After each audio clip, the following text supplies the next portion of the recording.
दोस्तों नमस्कार, हिंदी की बिंदी चैनल पर आप सबका स्वागत है। मैं हूं डॉक्टर प्रदीप प्रसन्न और आप भी प्रसन्न होंगे ऐसा मुझे विश्वास है। तो आइए आज हिंदी व्याकरण, हिंदी भाषा, हिंदी साहित्य में कुछ नई बातें सीखते हैं।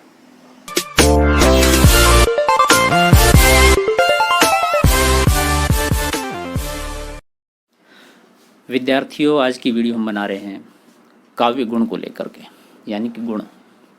काव्य के गुण एवं काव्य के दोष काव्य शास्त्र में एक महत्वपूर्ण बिंदु हैं। हम काव्य दोषों को लेकर अलग से वीडियो बनाएंगे, यहाँ पर काव्य गुण की चर्चा करेंगे।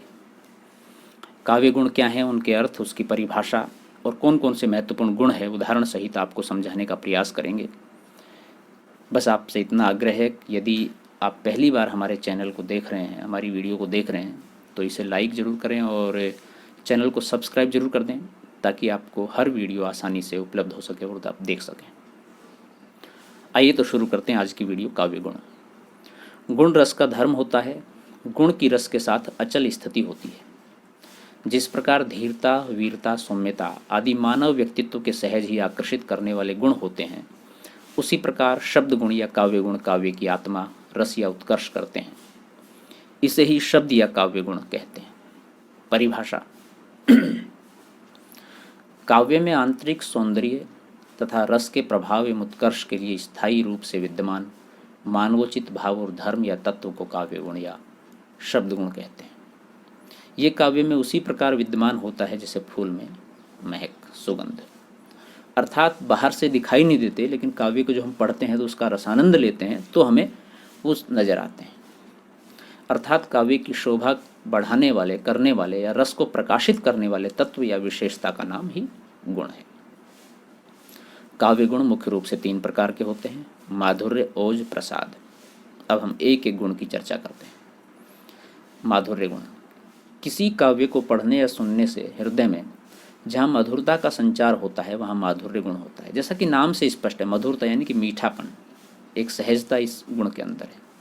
ये गुण विशेष रूप से श्रृंगार, शांत और करुण रस में पाया जाता है। जिस रचना को पढ़ते पढ़ते अंतःकरण द्रवित हो उठे, वह रचना माधुर्य गुण वाली होती है। ये गुण संयोग, श्रृंगार से करुण में, करुण से वियोग में और वियोग से शांत में अधिक अनुभूत होता है।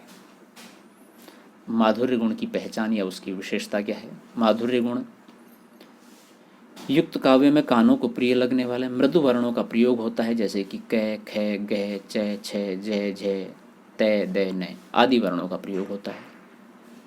टय वर्ग को छोड़ दिया जाता है। ये कठोर वर्ण वाला वर्ग है। इसमें कठोर एवं संयुक्त अक्षर वाले वर्णों का प्रयोग नहीं किया जाता है। अनुनासिक वर्णों की अधिकता, अल्प समास या समास का अभाव होता है।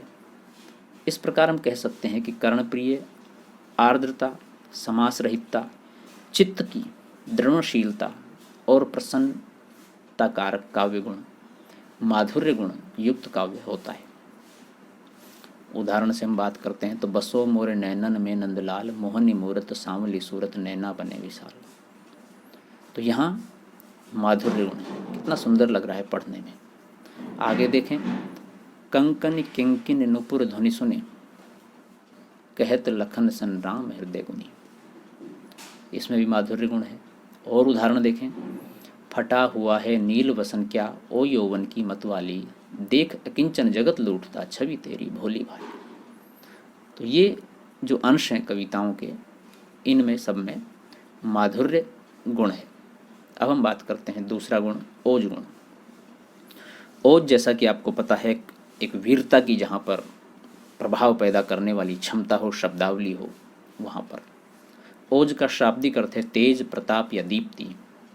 जिस काव्य को पढ़ने या सुनने से हृदय में ओज, उमंग और उत्साह का संचार होता है, उसे ओज गुण प्रधान काव्य कहा जाता है। ये गुण मुख्य रूप से वीर, विभत्स, रौद्र और भयानक रस में पाया जाता है।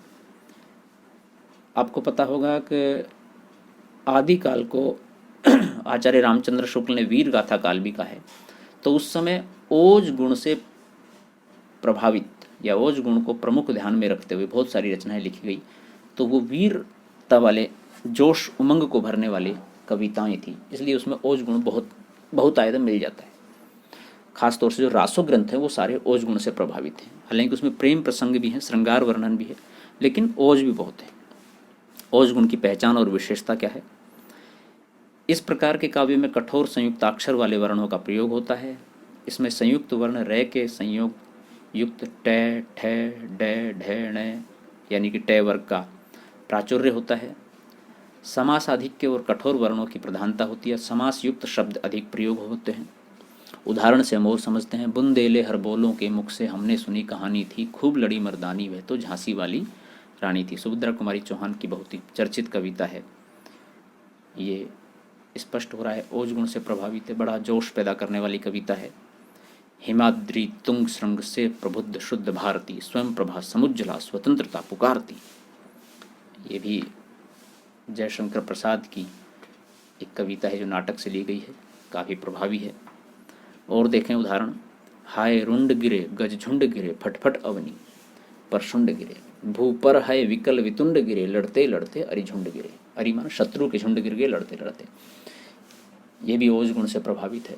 तो इस तरह से ओज गुण से प्रभावित करने वाले काव्यांश इस तरह के हैं जो ऊपर हमने उसकी विशेषता बताई। अब हम बात करते हैं तृतीय गुण यानी कि तीसरा गुण, प्रसाद गुण। प्रसाद का शाब्दिक अर्थ है निर्मलता, प्रसन्नता। जिस काव्य को पढ़ने या सुनने से हृदय या मन खिल जाए, हृदयगत शांति का बोध हो, उसे प्रसाद गुण कहते हैं। इस गुण से युक्त काव्य सरल, सुबोध एवं सुग्राह्य होता है। जैसे अग्नि सूखे ईंधन में तत्काल व्याप्त हो जाती है, वैसे ही प्रसाद गुण युक्त रचना भी चित्त में तुरंत समा जाती है। यानी कि प्रसाद गुण अपने आप को एक तरह से आपको जकड़ लेता है, प्रभावित कर लेता है, मोहित कर लेता है। उसकी रचनाएं इतनी प्रभावी होती हैं। प्रसाद गुण की पहचान और विशेषता सहज शब्दावली का प्रयोग होता है। शब्दार्थ एवं भावार्थ सरल, सुबोध और हृदयग्राही होते हैं। ये सभी रसों में पाया जाता है। विशेष बात यह है, उदाहरण सहित समझते हैं हम। जीवन भर आतप सह वसुधा पर छाया करता है, तुच्छ पत्र की भी स्वकर्म में कैसी तत्परता है। देखिए कितनी मधुरता है, कितनी सहजता है। एक और उदाहरण देखें। हे प्रभु आनंद दाता ज्ञान हमको दीजिए, शीघ्र सारे दुर्गुणों को दूर हमसे कीजिए। और देखिए महादेवी वर्मा की एक प्रसिद्ध कविता। विस्तृत नभ का कोई कोना मेरा, न कभी अपना होना, परिचय इतना इतिहास यही, उमड़ी कल थी मिटात चली मैं, नीर भरी तुक्की बदली।